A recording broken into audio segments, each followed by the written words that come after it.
How many people here are fascinated by magic tricks? Well, if you are, here's just a little something I can do.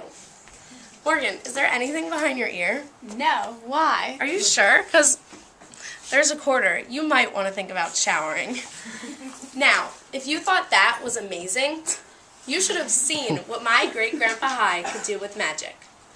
I have decided to elect my grandpa into the Hall of Fame because of the fascinating things that he could teach me every day. He was not just a man who lived his life like everyone else. He was so much more than that. Even though he passed away when I was a young girl, my memories of him still hold the devoted, determined, and loving man he was. September 24th, 1910. That was the day that Hi Grover was born, and it was the very beginning of his journey to change the world. His parents were Rose and David Grover, and as far as I know, they must have been some really great parents to raise such a wonderful man.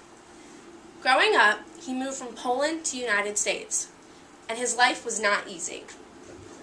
Although his father had done everything he could during the day to help his family, Hi had also done small jobs during the day to do anything he could do to help.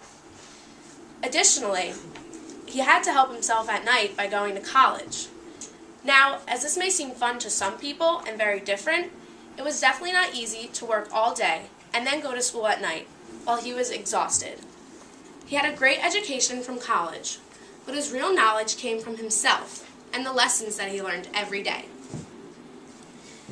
My grandpa was an inspiration towards everyone, and although he did not change the world, he definitely made a difference. He was not one to ask for many things, but always loved giving things to others. For example, his magic tricks were something that could entertain anyone and always put a smile on people's faces. As for me, when I was a little girl, I always remember him performing tricks and me thinking to myself, how does he do that? Whenever I dared to ask him, he would always say, "Very well." This was definitely his signature saying, and something that really defined him. A program that he was a great part of was called Meals on Wheels, which was for delivering food to people who were less fortunate than others. He would drive all over town just to deliver a few meals, and they grew a great love for him in return. Finally, the life lessons that he taught my family were passed down from generation to generation and still help us through every day of our lives. As you can see, my grandpa is a very educated and interesting man, but there are still many things that you do not know about him.